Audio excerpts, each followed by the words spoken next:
Great. And can you explain to us a little about your pathway to diagnosis? Yeah, as I said in the introduction, I've had this condition most of my adult life. I first started with it when I was 18. And at that point, I was only having 2 or 3 attacks a year.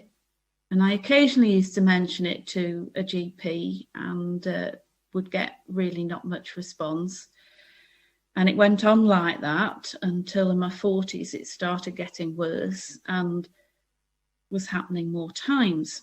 For a short while, I was put on a proton pump inhibitor for another condition.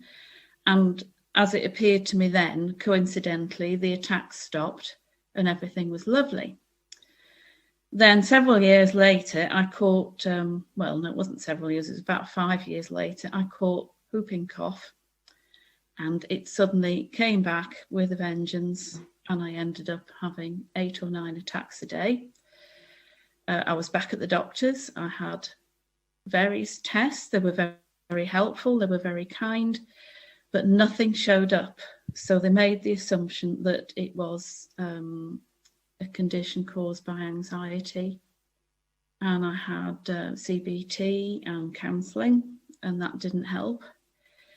And that position went on until I was absolutely desperate, and I consulted a private speech therapist, and she was the person who first recognised the condition and got me pointed towards the ILO team in Preston. Fantastic, thank you. And as a supplementary question to that, who put you on to see a speech therapist? Who suggested that? Was that the GP? No. While I was in hospital, I saw an NHS speech therapist, and she too thought that it was a psychiatric problem.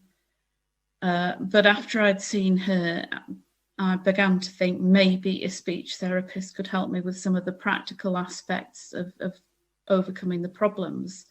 And we just looked for private speech therapists in the area, and I struck lucky. And luckily she'd heard of ILO, so that's handy. Yeah, brilliant, thank you.